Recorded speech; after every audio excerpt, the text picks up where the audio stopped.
नमस्कार दोस्तों, स्वागत है आपका आपके YouTube चैनल राउंड अकेडमी में। जैसा कि आप सभी को पता है कि कल हमने क्लास 1 कर ली थी और कल की क्लास में हमने पढ़ा था कंक्रीट और कंक्रीट मिक्सिंग की थ्योरी पढ़ी थी और उसके बाद में उसके टॉप 100 क्वेश्चन किए थे। आज का चैप्टर सेकंड नंबर है ब्रिक स्टोन और मैंशूरी वर्क्स चैप्टर हम इसमें कवर करेंगे। चैप्टर नंबर 2 है आज की क्लास का। सबसे पहले हम इसकी थ्योरी करेंगे, थ्योरी के बाद में ही हम इसके टॉप 100 क्वेश्चन करेंगे। अब अगर आपको थ्योरी समझ में आ जाएगी तो आपको क्वेश्चन भी फिर आपको आराम से हो जाएगा, क्योंकि थ्योरी जितनी इंपॉर्टेंट क्वेश्चन होते हैं उतनी ही इंपॉर्टेंट थ्योरी होती है। तो बेसिक थ्योरी हम इसकी करेंगे, डिटेल थ्योरी आपको हमारे नोट्स में मिलेगी, जो हमारे पेड नोट्स हैं। पेड नोट्स जो हैं हमारे 150 रुपीज़ के हैं, 150 रुपीज़ के पेड नोट्स हैं। अगर आपको चाहिए तो मेरे व्हाट्सअप नंबर 9467350525 पे ले सकते हैं। उसमें आपको 2000 क्वेश्चन मिलेंगे और कंप्लीट आपको थ्योरी मिलेगी। तो शुरू करते हैं आज की वीडियो को। बेसिक थ्योरी करेंगे इस वीडियो में। उसके बाद में इस वीडियो के बाद में आज ही आपकी आ जाएगी आपकी टॉप 100 क्वेश्चन की इसी चैप्टर की वीडियो। तो शुरू करते हैं। सबसे पहले इसकी इंट्रोडक्शन पढ़ते हैं कि ब्रिक मैंशूरी स्टोन मैंशूरी होता क्या है। तो मैंशूरी जो राजमिस्त्री कार्य है वह निर्माण कार्य में जिसमें ईंट, पत्थर, ब्लॉक आदि को जोड़कर दीवार, नींव, मेहराब, खंभे आदि बनाए जाते हैं। इसमें ईंट या पत्थर को सीमेंट, मोटर, चूने के मोटर द्वारा बांधा जाता है। इसके बाद में बात करते हैं मैंशूरी कार्य की गुणवत्ता उसकी मजबूती, स्थायित्व और सौंदर्य पर निर्भर करती है। अब पढ़ते हैं ब्रिक मैंशूरी क्या होता है। सबसे पहले ब्रिक मैंशूरी की डेफिनेशन देखेंगे। ब्रिक मैंशूरी वह कार्य है जिसमें समान आकार की ईंटों को मोर्टार जिसे हम कंक्रीट मसाला बोलते हैं की सहायता से जोड़ा जाता है। इसके बाद में यह दीवारों, खंभों और नींवों और मेहराबों में आपकी उपयोग होती है। अब बात करते हैं कि रिक्वायरमेंट ऑफ गुड ब्रिक्स, ईंटों की आवश्यकता क्यों होती है। काफ़ी बच्चे कहते हैं कि बाइलैंग्वेज करवाया करो, मतलब इंग्लिश में भी करवाया करो। इसमें भाई ये मेरे को समझ में नहीं आई। आप सभी भारत से ही हो और भारत में इतनी बेसिक, अगर कोई मतलब मान लो कोई ज़्यादा ही साउथ की तरफ है या फिर ईस्ट की तरफ है, उसको थोड़ी बहुत प्रॉब्लम हो सकती है, बाकी इतनी भी नहीं है। इसमें मैं जो वर्ड होता है वो भी मैं इंग्लिश में इसमें टाइप में ऐड कर देता हूँ ताकि आपको समझ में आ जाए। इतनी हार्ड भी इसमें मैं लैंग्वेज नहीं करवाता हूँ। हिंदी की बिल्कुल नॉर्मल हिंदी ही है। तो कई बार क्या होता है कि बिल्कुल प्योर हिंदी होती है जिसमें कई वर्ड हमें समझ में नहीं आते, बट ऐसा कुछ हिंदी में लैंग्वेज डालता ही नहीं हूँ। बिल्कुल बेसिक हिंदी ही है, ये आपके सभी को समझ में आना चाहिए। बाकी जो टॉप 100 क्वेश्चन की जो सीरीज है वो आपको इंग्लिश में मिलती है, इंग्लिश में वो रहती है, इंग्लिश और हिंदी दोनों में रहती है। तो ईंटों की आवश्यकता की बात करें तो आकार समान व मानक होना चाहिए। ध्वनि पर साफ रिंग टोन देनी चाहिए जिसे हम साउंड टेस्ट बोलते हैं। साउंड टेस्ट भी जरूर किया जाता है हमारी ईंट के लिए। पानी में डालने पर जल्दी हमारी मलनी नहीं चाहिए, मतलब हार्डनेस भी उसमें होनी चाहिए। जल अवशोषण जिसे हम वाटर एब्जॉर्प्शन बोलते हैं 20% से अधिक नहीं होना चाहिए। सतह चिकनी और धारें तेज आपकी होनी चाहिए। इसके बाद में बात करते हैं ब्रिक बॉन्ड्स क्या क्या होते हैं। बहुत ही इंपॉर्टेंट है ये आपका जो ये ब्रिक बॉन्ड जो इसमें पार्ट है, बड़ा जबरदस्त पार्ट है। एक क्वेश्चन 2 क्वेश्चन बिल्कुल आपको देखने को मिलेंगे। तो ईंटों को सही ढंग से जोड़ने के लिए बॉन्ड्स का प्रयोग करते हैं। सबसे पहले आपका आता है इंग्लिश बॉन्ड। इंग्लिश बॉन्ड जो है वो सबसे ज़्यादा आपका मजबूत बॉन्ड माना जाता है और सबसे अधिक हम इस बॉन्ड का प्रयोग करते हैं। सबसे मजबूत बॉन्ड है, नींव और दीवारों में इसका उपयोग होता है। दूसरा आपका है फ्लेमिश बॉन्ड। फ्लेमिश बॉन्ड जो है वो सुंदरता के लिए आपका प्रयोग होता है, मतलब डेकोरेशन के लिए हम बोल सकते हैं, डेकोरेशन के लिए, लुकिंग के लिए, गुड लुकिंग के लिए, सुंदरता के लिए हम फ्लेमिश बॉन्ड का प्रयोग करते हैं। आप कैसे याद कर सकते हो, आप ऐसे याद करते हो फ्लेमिश, एफ से फ्लेमिश हो गया, एफ से आपका फेवरेट हो गया। फेवरेट मतलब रिलेट कर सकते हो कि मतलब अच्छा, फेवरेट अच्छा। तो आपका सुंदरता के लिए आपका फ्लेमिश बॉन्ड यूज होता है।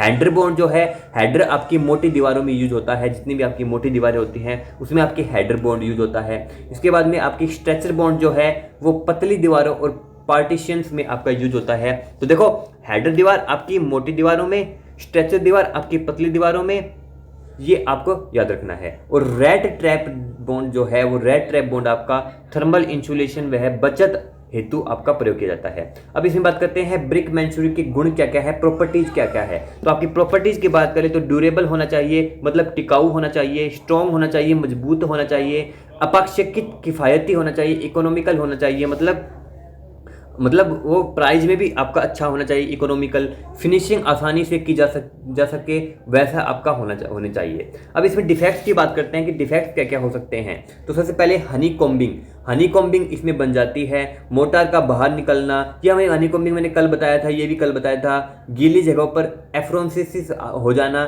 ये भी इसके दोष हैं। अब बात करते हैं स्टोन मैंशूरी। हमें वो ऊपर जो पढ़े थे वो ब्रिक मैंशूरी था, अब हम बात करते हैं थोड़ा स्टोन मैंशूरी का बेसिक।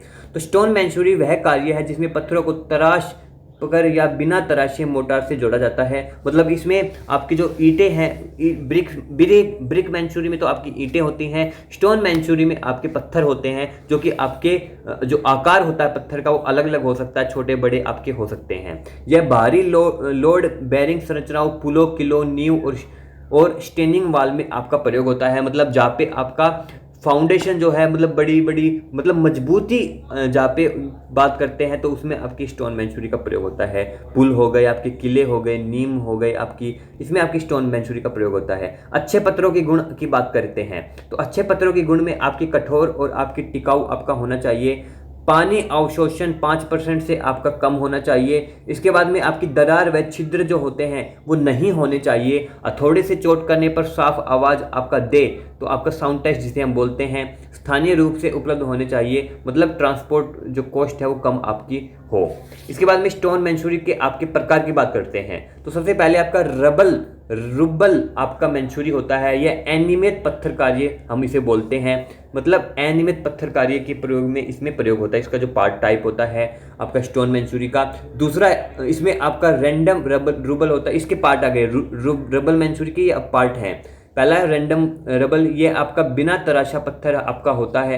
दूसरा आपका कोर्स्ड रबल है, ये आधा तराशा हुआ पत्थर होता है। और तीसरा आपका ड्राई रबल है, यह बिना मोटार के पत्थर होता है आपका।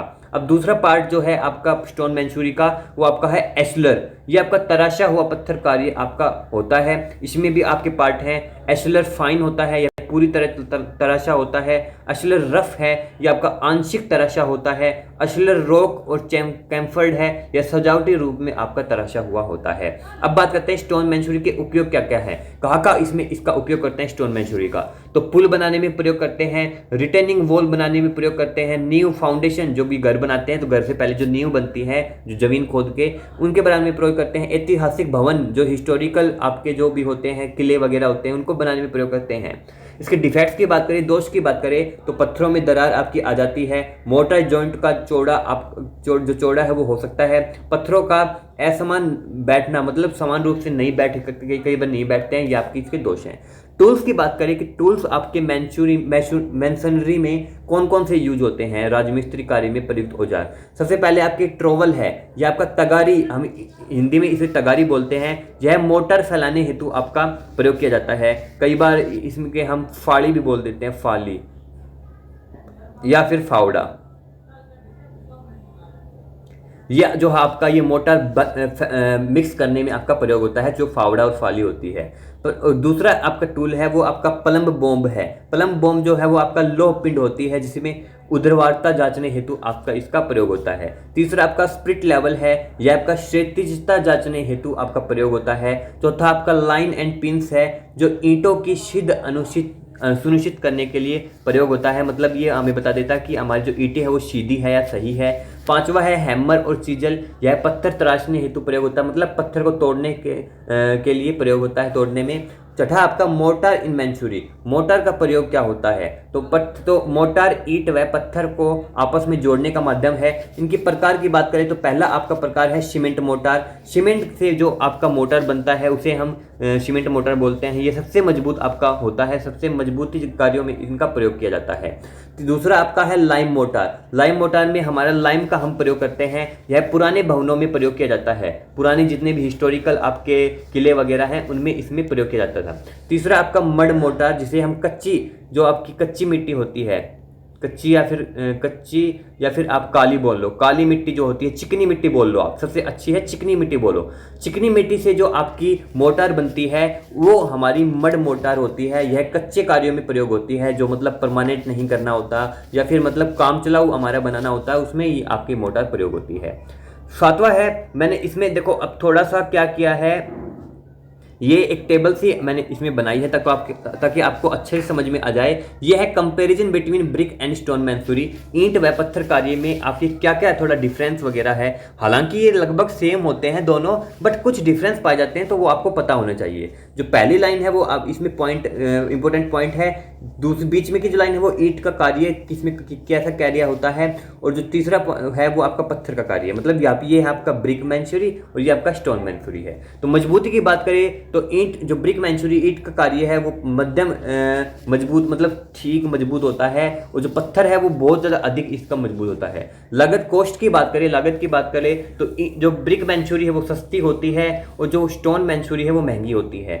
सुंदरता की बात करें तो ईंट जो आपकी मैसनरी है वो साधारण होती है, स्टोन मैसनरी आपकी आकर्षक होती है, मतलब बिल्कुल अच्छी दिखती है।